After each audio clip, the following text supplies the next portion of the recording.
now they pick up the Ogryn as well. So the Nerta is probably going into the Clash. I mean, it's interchangeable, right?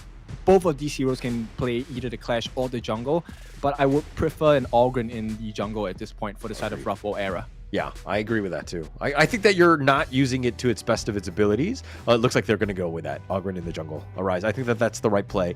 Neza, this is going to be an interesting one in the Clash lane to kind of deal with the Sun Tzu. Because, again, he can set sail at any moment. He can kind of get his way out there. Neza could potentially chase as well. So you have that potential team fights or potential ambushes in the early game. But, okay, now that we know the drafts, who do you give the edge to? I'm gonna go with Ruffle. I like the way that the draft works, and I play a lot of Princess Frost, so there are a couple of things that I'm looking out for, right?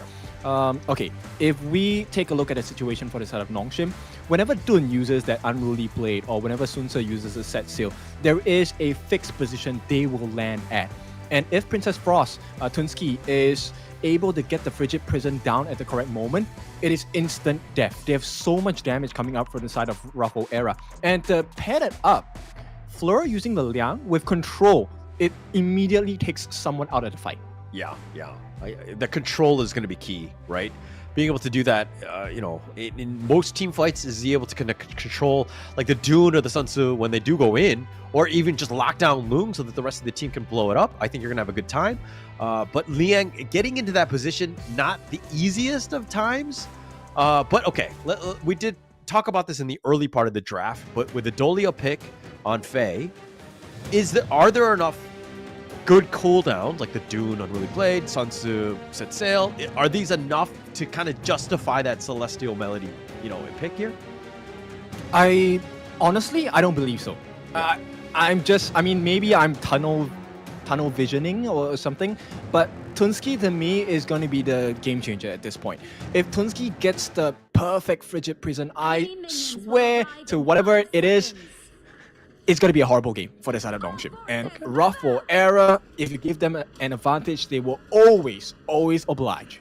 Okay, we're going to have to see. And look, I like it how RWE have been playing. They've been very, in sync with one another. They've done a good job of just kind of, they have a good strategy in mind. They are well prepared for Season 3. So having the right counters to this is going to be super key for them. Yep, and right away, it's a 2v1 situation. Kyung9 going to be pushed back, and this is going to open up a lot of space for them to either get an invade, but it looks like they want to keep it safe and take their own camps instead. Yeah, they're kind of changing things up a bit. RWE, last game, 7jin was by himself in the top lane. Haku and Kyung9 were kind of making his life a little bit more miserable on that blue side. But RWE doing a good job of just kind of changing things up. Give Arise as much time to farm as possible. He's your win condition here. Oh yeah, for sure. Arise, if he gets a lead here, I don't think there's going to be much they can do on the side of Nongshim. At this point, Ruffle era, they have left Danny alone, which is a risk in my opinion. But if it pays off, if he doesn't die in this starting moments, it's going to reward them heavily in the next 5-6 minutes mid-game maybe. Yeah, I see the potential for it, but I think that at the end of the day, you always want to kind of babysit him a little bit, because again, just like even this Firehawk, being able to pick that up is going to be huge for him, right? Just get him a little bit more farm as possible, keep him safe. Yeah, and Arise, currently in a 2v1, will make it out safely. I mean, it is an Ogryn, right? So Arise, he sustains the damage, and now the rotations are coming in from the side of Ruffle era as well. Look, do you think Haku's Dune is enough to deal with Arise's Ogryn? Obviously, we're talking in a vacuum here, but... Yeah, I mean, I don't think so. Even if at equal levels, I think it really depends on the timing of their usage for the skills, right? So at this point, I don't think it's a win for the side of Nongshim in a 1v1 between Haku and Arise. Okay. All right, so who do you give the edge to in terms of late game, though? Late game, it matters on two different moments. If Illusion gets the World is My Board properly, I think that will definitely change things in Nongshim's favor. But if Ruffle era get that Frigid Prison and Winter is Here combination, it is over. Here we go, the flash comes in, and this might be the first one. CC immune coming out from Faye. There's not enough damage, and with the protecting winds, Danny survives all of the damage coming in from Seaweed. Yeah, I mean, mitigated most of it, right? And Danny just staying alive. I think that, as long as he's kind of, going even or close as possible, keeping that bottom T1 alive, I think Danny's going to be all right. He's the type where he's not going to carry this game alone. Most of it's going to come off the back of, Arise and Toonski in terms of the damage dealing and the kills. As long as Danny stays alive, he'll be fine. But Sevijin, solo. He's dead. He's dead. There's nothing to see here. He makes it out. A Skyfall that saves his life. Oh, this might be telling of how this game is going to go for the side of Rough War era. I mean, he's going to give one wave of creeps and minions, but he does not care. He does not care. He stays alive. That's the only thing that matters. Not giving up first blood was huge. And I like the fact that we were like, oh, he's dead, right? Yeah, he's dead. Zipped on out of there. He was like the road runner, just staying alive, just finding ways to do so. Sevijin, again, just playing this Neza very, very strong. Okay, so yes, that was a great play, but here's an even greater play. It might seem nothing, pretty insignificant, but Haku steals away at camp. Every single camp that's stolen away, 7G, hang on. He's not going to survive this one for sure. There's nothing left. The backup comes. Yep, it's going to be a kill. Who gets it? It's going to be First Blood going to the side of Illusion. A big win. He's going to be able to clear away his mud faster now in the mid lane. Yeah, Faye made the rotation, just kind of pushed out the Ode, just kind of push it back into Illusion to get that kill. So very smart here. Oh! Yeah, the lockdown too much, and at this point, it is going to be the Unruly Blade. Can they get the kill on the Arise? I don't think so, because at this point, the focus has shifted with the flash as well. Danny makes it out, but now the T1's under pressure from this side of Nongshim.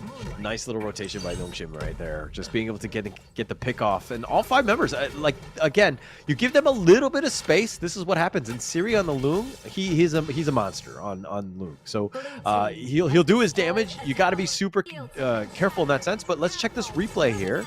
And like they did have the lock-in, but look at this. They've got Floor, they got 7Jin already as before, and the wind slashes were on point, but Arise does get away again. Yeah, I'm just curious how the itemization will go for Toonski, right? Does he go for a little bit more damage, or is he going to go for the stock standard utility builds in the form of Frozen Breath? But here we get the catch. Can they get the lockdown combination unlocked here? And I don't think the winter was necessary, but they did it anyway, right? And at this point, it might be still an advantage to Nongshim, unless they get the TP here.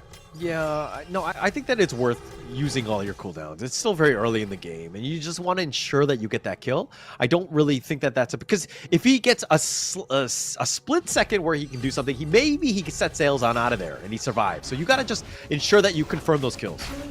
Fleur is dead. He's going to be taken down by Illusion, and it looks like positioning not too great from the side of Ruffle era. Here comes the damage coming in from Nongshim as well. They will push them back. A nice Frigid Prison, but he is CC immune, and Haku's looking for more. Gets the kill as well. Haku recovers with a kill of his own.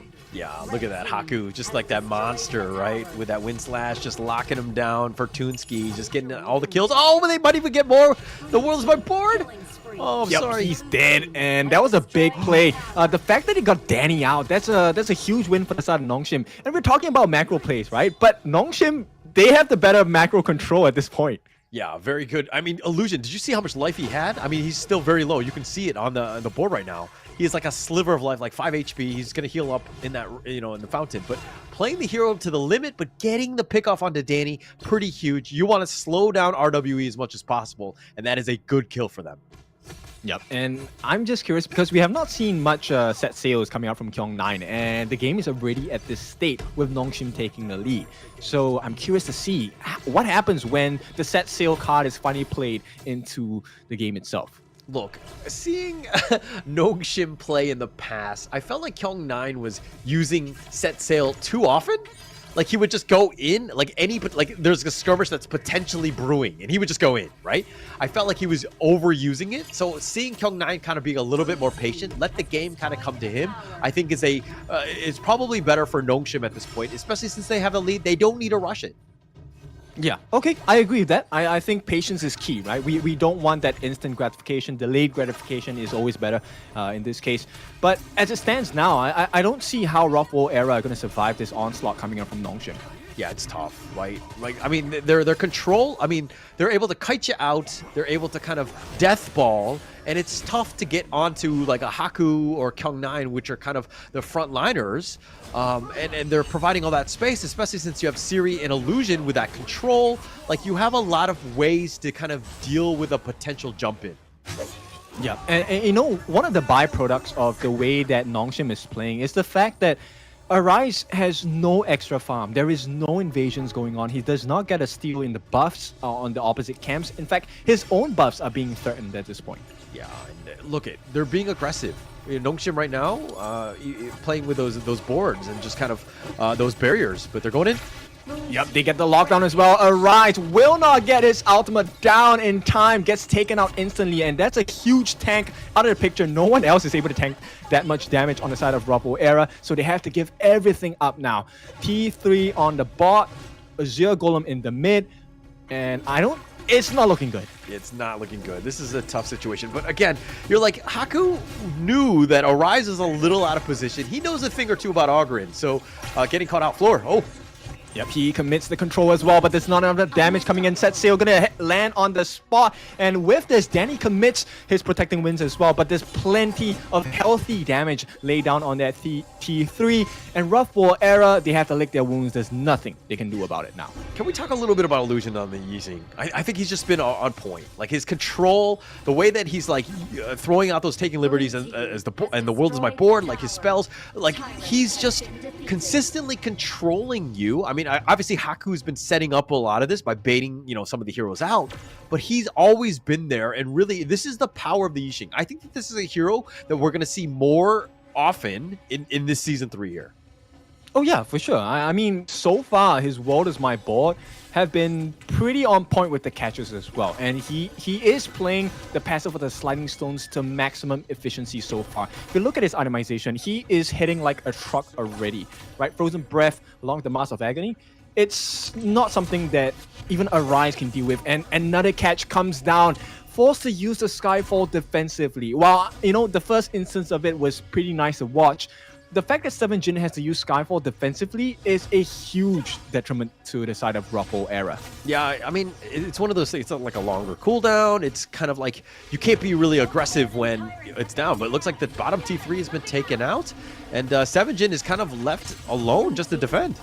He's going to try and go for the bind as well. The lockdown does not happen, but he gets knocked up control. I don't think he's going to survive this 4-on-1. There is no defense to be had. They make it out safely. No punishment so far. Arise, I think he is still considering the opportunity to kind of open up an angle. Does not want to risk it. All right, I was going to make the joke where 7jin was just like, hey, I need my friends to come and help me. And then I was like, and then they come really late to kind of just like back him up. Like the timing of that was really off, where 7jin was kind of, he was alone for most of that fight. But, I was thinking my own ranked games where I'm like, hey, I need some help. And then none of my teammates actually will recall back to safety at all. Yeah, but that's even worse, right? The fact that your friends are coming and then they're too late. Yeah, not able to kind of get that return kill. 7jin, again, just left all by himself. He hasn't had the greatest of games with this Neza in that top lane. Yeah, Fleur just changing up his roaming equipment here, going with the Howling Wind. I think they want to go for a better initiation at this point because they keep getting caught out by the side of Nongshim. And props to Haku, his Unruly Blades have been really critical in setting up situations where Illusion just has so much freedom to place his board down with no stress whatsoever. I mean, but that's the thing, is like, how is Fleur supposed to get any sort of control? Like, the fight needs to happen. Okay, going in.